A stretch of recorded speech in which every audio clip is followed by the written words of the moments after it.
Je suis Sylvain Baron de Poil à Gratter et tout d'abord bonjour monsieur le député. Il y a une question que je voudrais vous poser qui est un petit peu complexe, qui est relative à l'économie notamment.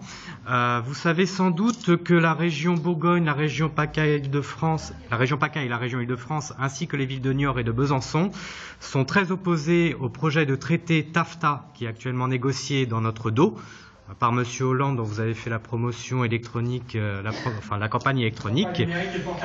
Voilà. D'accord. Ce que je veux dire, c'est que ça n'était pas dans le programme de Monsieur Hollande que de négocier un traité de libre-échange avec les USA, puissance étrangère qui, je vous le rappelle, nous espionne sans vergogne, au demeurant. Et lorsqu'on cherche à relocaliser l'économie, à calmer ce qu'on appelle vulgairement la mondialisation, on a un moyen de dire non. On ne va pas négocier déjà avec une puissance qui nous espionne, parce qu'une puissance agressive n'a pas de raison de faire un traité de libre-échange avec nous. Mais en plus, on va perdre des droits de douane sur notamment des matières agricoles. On va perdre nous avons un euro qui n'est pas du tout favorable, puisque le dollar s'échange l'euro s'échange contre 1,38 $ à peu près. Donc, dans le commerce international avec les États-Unis, ça n'est absolument pas favorable à la France. Je pense que vous en êtes conscient. Nous avons aussi le fait que vous savez que les normes réglementaires des États-Unis, notamment sur tout ce qui est agriculture ou alimentation, produits phytosanitaires ou énergie, sont clairement en deçà de celles que l'on peut trouver en Europe et en France.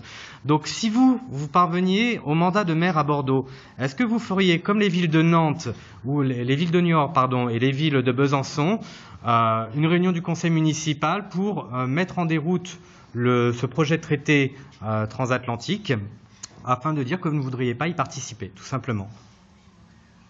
J'ai donné une partie de la réponse tout à l'heure, sur tout ce qui est économie de proximité, circuit court, et je n'ai pas développé sur l'agriculture urbaine et tout. Donc j'ai cette sensibilité-là. Après, le sujet que vous évoquiez est plutôt un sujet national et européen, et moi là-dessus j'ai une position assez claire. Je pense qu'il faut que l'Europe arrête d'être l'idiot de la mondialisation. Donc à la base, vous ne soutenez pas du tout ce projet TAFTA?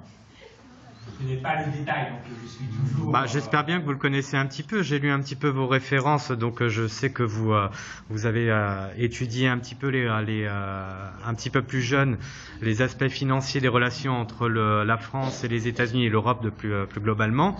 Donc je serais étonné que vous, en tant que député, avec en plus de la majorité, donc vous savez très bien que la ministre en charge du dossier a récemment dit qu'elle allait faire voter par le Parlement ce projet. On attend d'en savoir plus.